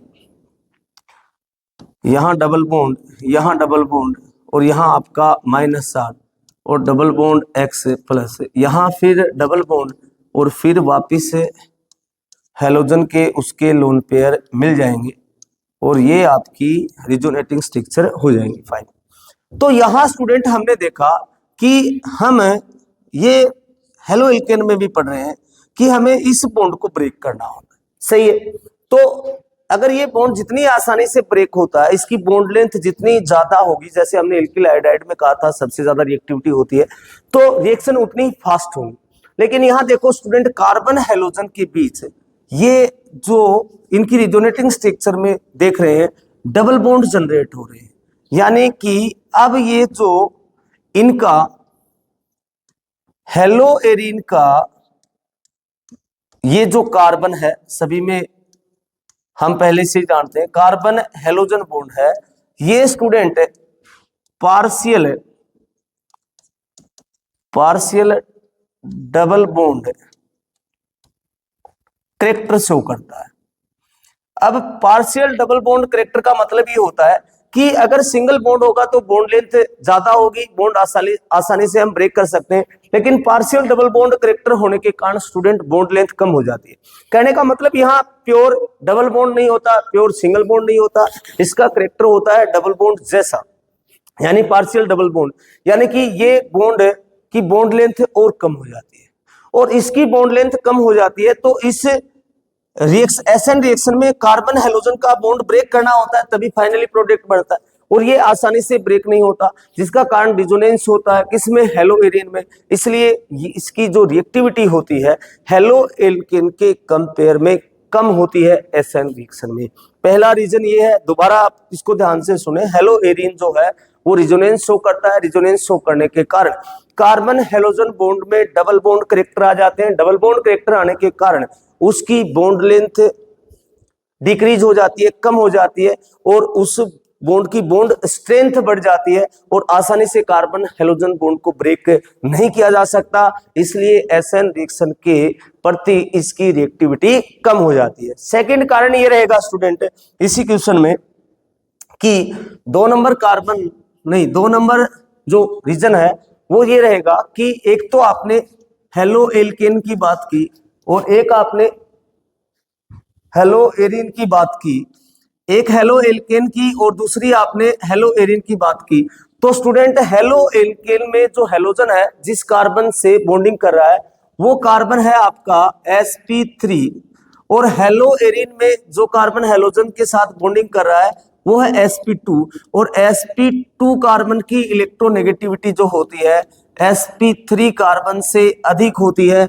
इसका मतलब इसका पोलराइजेशन कम होगा, और जिस बॉन्ड का जितना कम पोलराइजेशन होता है वो बॉन्ड उतना ही ज्यादा स्ट्रॉन्ग होता है। इसलिए यहाँ पोलराइजेशन कम और हेलो एल्केन में पोलराइजेशन ज्यादा होता है। वहां कार्बन जो होता है वो sp3 होता है, उसकी इलेक्ट्रोनेगेटिविटी कम होती है, हेलोजन की बहुत अधिक होती है।